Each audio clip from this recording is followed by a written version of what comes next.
Hi, my spectacular speakers. It's Deborah Northcutt, your speaker support concierge, and welcome to the Spectacular Speakers Lounge Show.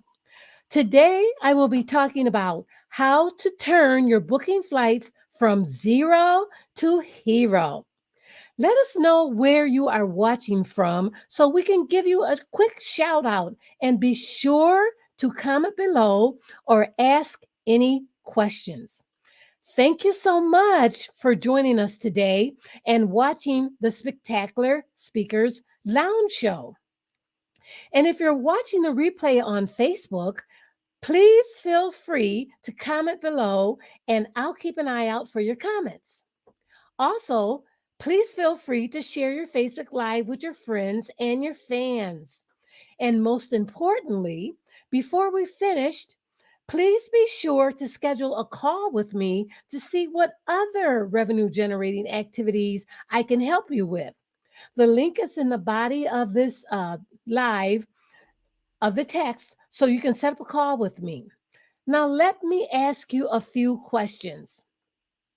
Do you find yourself getting up early in the morning? I mean, like 2 o'clock in the morning, trying to book the cheapest flights? By a show of hands, I know I've done it in the past. Are you struggling with what days are the best days of the week to book your flight? Are you overlooking or not getting your flight change emails and you miss your flight? Now, let's talk about that. The best days to schedule your flights is usually on a Tuesday or a Wednesday. Prices for your tickets are 24% lower than a Sunday, and that goes for economy seating, business class seating, and first class seating. Saturdays and Mondays are the next cheapest days to book a flight. That way, you can avoid the Sunday rush and save $50 per ticket. And who doesn't want to save money? Now, how do you find these cheap flights? Well, the first thing you want to do is you want to book your flight at least 1 to 3 months in advance.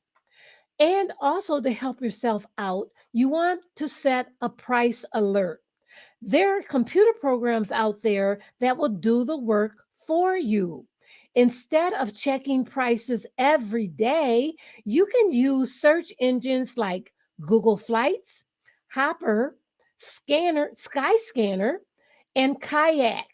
That way, they'll send you an email when the price drops, so you don't have to check every single day to keep checking flight prices. Be flexible with the airport and the dates when you fly out. If there is more than one airline in your city, consider flying out from that airport if you can get a better ticket price. Now, with me, I live in Chicago and we have two airports.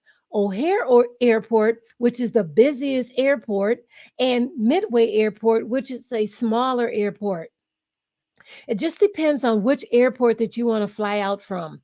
O'Hare is super, super busy. And I mean, it is huge. So you want to make sure that you put some good walking shoes on because you're going to be walking for days.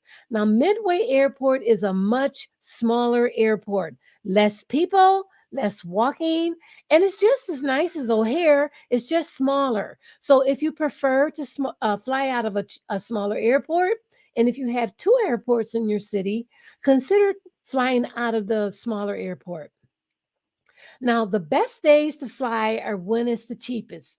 Okay, here's another mistake that people make when booking a flight: not giving yourself enough time to get to the airport and missing your flight. You should give yourself at least 2 hours to get to the airport. Why? Because you can run into long lines. You got to check in. You got to go through security. You have to find somewhere to park. You have to, you run into a bunch of people and time, and you want to give yourself just time to relax. If that means getting there, going through security, checking your bags in, and sitting down at a restaurant and eating, or you just want to be there and sit down, people watch, or you just want to sit down and read a book, whatever is your choice of relaxing. You don't want to get to the airport and be all stressed out because you're just, stressed for time. Let me tell you about a time when I missed a flight flying to the airport. And the reason was because of what I just said. We didn't give ourselves enough time to get to the airport. My husband and I had just gotten married, and we were flying out the next day, which happened to be a Sunday, to go to Kauai, Hawaii for our honeymoon. Well, we were at home and I'm checking my watch and I'm looking at my watch like, oh, it's time for us to get out of here and get to the airport because we were driving to the airport. We had to find somewhere to park, all that. And so I didn't want to keep bothering my husband and saying, let's go, let's go. We need to leave. So I'm just sitting here saying, okay, I'm going to let my husband decide when it's time for us to leave. So when he finally said, let's get in the car, let's get to the airport.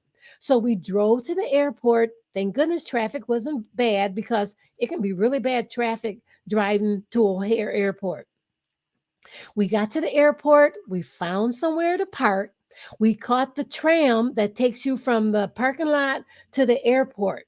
So when we got in the airport, lo and behold, it was packed with people. So there was a lady that was there who was weighing your suitcases. We had two suitcases with us. Your suitcase has to be under 50 pounds. I'm sure you know that, when you fly. So lo and behold, one of our suitcases was over 50 pounds, which meant we had to get out of line and redistribute, the stuff that was in the over 50-pound suitcase and put it in the suitcase that had less in it. So by the time we got back in line and had our suitcases reweighed, we had missed our flight. You talking about somebody who was mad? Oh, I was so mad, that we had missed our flight and that my husband didn't leave home in time in order for us to get to the airport.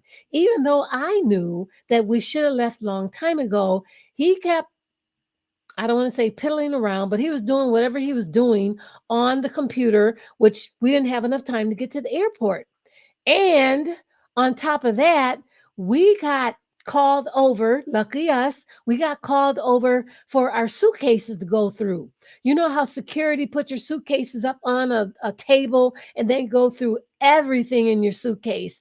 Well, I had some pretzel sticks in my suitcase that my sister-in-law had made for us for our honeymoon.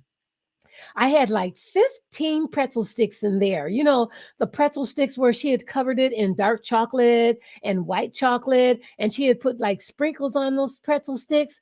Man, I was looking forward to eating those pretzel sticks when we got to Hawaii. That person who went through our suitcases threw every one of my pretzels in the trash. I wanted to pimp slap him when he threw those pretzel sticks in the trash. I was super mad. Mad because he threw my pretzel sticks away, and mad because we had missed our flight. Well, thank God for the ticket agent that was there. He happened to find us another flight to Hawaii. It wasn't a nonstop flight. What it was we flew from O'Hare Airport in Chicago to San Francisco. We had a layover in San Francisco of an hour, and then we had to catch another plane, and that flew us nonstop from San Francisco to Hawaii. But the thing was, we didn't give ourselves enough time to get to the airport to avoid those issues that we went through. So please, please, no matter how much time you think you have, give yourself that extra time to get to the airport because you never know what issues you might run into once you get there. So I want to thank you for watching the Spectacular Speakers Lounge show, and we'll see you next time, next week, next Thursday for another show. Bye.